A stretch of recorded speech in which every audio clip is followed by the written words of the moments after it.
Vamos lá, pessoal. Isso aí é mais um materialzinho falando sobre interpretação de texto da banca FCC, né? Levando em consideração que a gente está dando um foco principal na banca FCC aí por causa da prova do TRT que vai acontecer em janeiro. Então, interpretação de texto tá com algumas questões, alguns textos que foram trabalhados aí na banca FCC. O nosso foco aqui, principalmente nesse vídeo, vai ser sobre interpretação de texto propriamente dito. Então, a gente vai organizar aí, entender como é que é a questão da tipologia textual, como é que isso é organizado dentro da estruturação do texto e qual é o foco, qual é o objetivo do autor quando ele utiliza isso. É interessante que a banca, tá, de concursos públicos em geral, principalmente a FCC, que é o nosso foco principal agora, trabalha muito utilizando textos de várias tipologias textuais. Nesse caso aqui, né, dessa tipologia, a gente tem um texto que é argumentativo, um texto dissertativo argumentativo. O texto não está completo.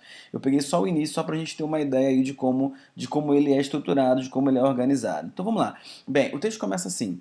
Ajudar, tá? Ajudar é o quê? É um verbo no infinitivo. A gente tem aí ajudar uma pessoa que está em apuros. Então você tem aí ajudar uma pessoa que está em apuros é o primeiro enunciado do texto, que é separado por vírgula de outros enunciados.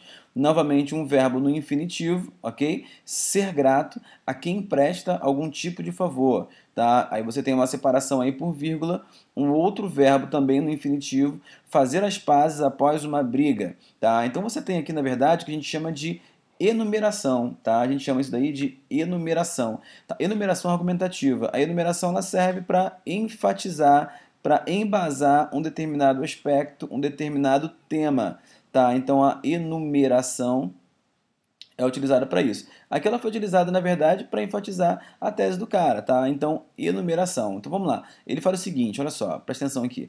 Ajudar uma pessoa que está em apuros. Então, ajudar, ser grato, fazer as pazes, tá? Todas essas são características que a gente vai entender como sendo características do ser humano, tá? Então, fazer as pazes, tá? Então, gestos como esse, ele continua, gestos, vou trocar a cor, gestos como esses são inerentes, são pertencentes ao ser humano. Então, tudo isso é uma característica do ser humano, ou pelo menos deveria ser. Tá? Tudo bem, então vamos lá. Resultam de seus valores morais e éticos. Se por acaso a banca apresentar para você uma questão perguntando qual é o tema desse texto, você já sabe que o tema é o assunto é moral e ética da sociedade do ser humano, tá? Só que antes de colocar tudo isso, ele vem enumerando essas ideias para enfatizar essa questão. Agora você vai entender que o nome desse primeiro período que veio todo estruturado por enumeração, tá? A gente chama isso aí de tese. E normalmente, tá? Existem outras teorias que definem o oposto, tá? Mas normalmente é na tese que está ali o nosso tema, o assunto, né? Então a banca sempre pergunta: qual é o assunto? Qual é o tema? O texto trata de quê? Qual é a ideia? Então a gente está aqui com um conceito voltado para a moral e ética da sociedade, ok? Então ele vem caracterizando o ser humano, tá? E caracterizando como é essa moral, como é essa ética da sociedade, como é essa moral e ética do ser humano. Então vamos lá. Por isso, ok? Esse por isso você pode entender como uma questão explicativa ou conclusiva. Você vai entender, na verdade, pela relação que a próxima oração, o próximo período, que é esse que está sendo iniciado por esse conectivo, tá? A gente já percebe aí nesse texto coesão perfeita, né? E a gente quer saber agora qual é a relação semântica entre esse período que a gente vai ler agora e o período que nós acabamos de ler, tá? Então vamos lá. Por isso mesmo, foi com surpresa que os cientistas descobriram que eles também são comuns entre outros tipos de primata, tá? Então, olha só, a gente já chega aqui a uma determinada conclusão, a ideia é concluir, tá? Chegou-se à conclusão, tá? Que existe um grande problema, uma grande surpresa aí, tá? É um assunto polêmico e tem uma questão da prova que fala sobre a questão polêmica, qual é a definição polêmica do assunto, tá? E você tem aí a comparação entre os seres humanos, tá? E os primatas na questão da moral e da ética. Então, quer dizer, nós parecemos com os primatas, inclusive, tá? Além de outros aspectos, inclusive, né? com a relação de moral e ética. Nós somos tão morais e éticos quanto os primatas. Aí chega um determinado momento do texto que você não consegue entender se o autor ele quer dizer que os primatas são mais éticos do que os seres humanos ou vice-versa. Mas vamos lá. Então, você tem aí uma relação de conclusão entre o segundo período e o primeiro período. O primeiro período é a tese, o ser humano ele é assim. No segundo período chega-se a conclusão de comparação. Você tem uma comparação entre os primatas e os seres humanos, como a gente está vendo aí marcado de verde. Tá? Vou puxar aqui, ó, uma linhazinha para você acompanhar. Então, na verdade, seres humanos e primatas estão sendo comparados. Tudo bem. Próximo período. Não tem conectivo, porque ele vai começar agora uma outra ideia, um outro raciocínio. A gente chama isso, sabe de quê? Desdobramento. Tá? Então, desdobramento. Isso quer dizer o quê? Isso quer dizer que o autor vai utilizar um outro assunto, mas obviamente um outro assunto que é o desdobramento do anterior, tá? Então ele vai, é como, sei lá, você vai pensar em alegria que lembra família, família que lembra parente, parente que lembra confusão, confusão que lembra reunião. Isso é desdobramento. Então os assuntos eles vão se desdobrando. Aqui você tem uma relação, tá, de coesão e de semântica, tá, essa semântica de conclusão entre os dois períodos. Aqui você tem uma continuidade. Então vamos lá. Os chimpanzés não sabem nadar. Primeira afirmação.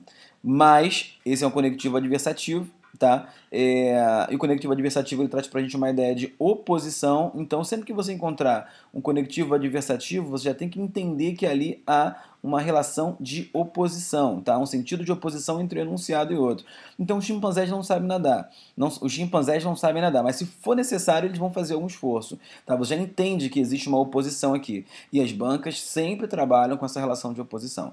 Mas se arriscam, que foi o que nós falamos, nos tanques dos zoológicos, tentando salvar os seus colegas, tá? Então, aquilo que eu comentei com vocês no início do texto, tá, no início da nossa leitura, que chega uma hora que você não entende se o autor ele quer dizer que os chimpanzés são mais éticos do que os seres humanos, são mais humanos, se é que se pode dizer assim, né, do que os próprios seres humanos. Então, quem dos seres humanos teria capacidade, teria coragem, né, de se arriscar a morrer afogado para salvar um outro colega? Mas tudo bem, os chimpanzés fazem isso. Os macacos rezos, né, eu não sei que tipo de macaco é esse, mas é o que o texto traz. Os macacos rezos é um outro tipo de macaco, obviamente, submetidos à experiência na qual, tá, pronome relativo aí, tá, você é um pronome relativo aqui, e aqui você tem uma preposição com contração, tá? Então, em alguma coisa, experiência em que? Experiência na qual, para obter comida. Olha só, animais fazem tudo por comida, a gente sabe disso. Quem tem cachorro sabe que o cachorro faz tudo, quando ele está com fome, ele faz qualquer coisa por comida. Os chimpanzés também são animais irracionais, né? Mas você tem aqui experiências na quais, para obter comida, tinham que puxar uma corrente que dava choques elétricos em seus companheiros, tá? Preferiram passar fome. Então, os chimpanzés são capazes de morrer de fome para salvar a vida dos seus amigos, ou simplesmente para que os seus amigos, para que os seus colegas não tomem choques elétricos. De repente nem viessem a morrer, mas deixariam de tomar aí os choques elétricos. E os outros chimpanzés, por uma questão moral, por uma questão ética, tá, prefeririam passar fome, tá, a verem os seus amigos ou seus colegas tomando choque, ok? Então você já tem na comparação entre seres humanos e chimpanzés uma relação de valorização muito forte em cima dos primatas, né? Vamos colocar primatas porque ele dá vários, pelo menos dois exemplos de primatas diferentes aí. Tudo bem, na sequência agora você vem com um recurso de autoridade, que é o que a gente chama, tá? Então, quem é o autor? O autor desse texto, ele tem autoridade para falar sobre o assunto. Então, normalmente o que acontece, os autores de textos argumentativos, de textos opinativos, eles recorrem a outros profissionais que são responsáveis, que são autoridades em determinados assuntos, para que possam, por meio dessas autoridades, embasarem as suas ideias, embasarem os seus conceitos. Então, muitos biólogos acreditam que esse tipo de comportamento entre os animais é resultado da mesma corrente da evolução que produz o campo da moralidade dos seres humanos, tá? Então, a gente pode dizer que, segundo os biólogos, não é o autor que está dizendo isso, ele quer dar uma ênfase, ele quer que você acredite nisso que ele está falando e por isso ele recorre aos biólogos, tá? Ele quer dizer que se nós somos hoje em dia morais, se nós temos moral, se nós temos ética, nós temos que agradecer aos primatas, porque tudo começou com eles e hoje em dia, segundo o que nós lemos até agora no texto, os primatas eles podem ser considerados, talvez, né, tá, nada disso pode ser dito de maneira tão concreta, mas os primatas podem ser tidos, podem ser vistos como, sei lá, como representantes de uma moral ou de uma ética supremas, assim. Tudo bem, então vamos lá.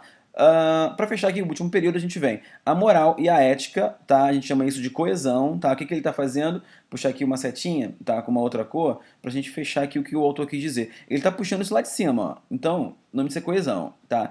Ele começou, esse é um parágrafo de um texto argumentativo, ele fez lá enumerações, definindo como é o ser humano, ele chegou à conclusão de que isso faz com que os seres humanos sejam morais e éticos, ajudar, ser grato sempre e fazer as pazes. Só que os chimpanzés, os primatas, eles fazem muito mais, eles dão a vida pelos outros, tá? E fechando aí o texto, ele retoma a questão da moral e da ética que ele tinha colocado lá no início. Então, a moral e a ética, que, para a filosofia, novamente um recurso de autoridade aí para embasar a opinião dele, tá? Para embasar a argumentação dele. Ele busca agora uma corrente científica para definir isso, tá? A moral e a ética, que para a filosofia são produtos da inteligência, já estamos dizendo agora que os primatas são inteligentes, tá? E da capacidade de raciocínio que os primatas têm capacidade de raciocinar, assim como os seres humanos também têm, na verdade teriam sido gravadas no nosso DNA durante o processo da evolução das espécies. Aí você vai lembrar de Darwin, né?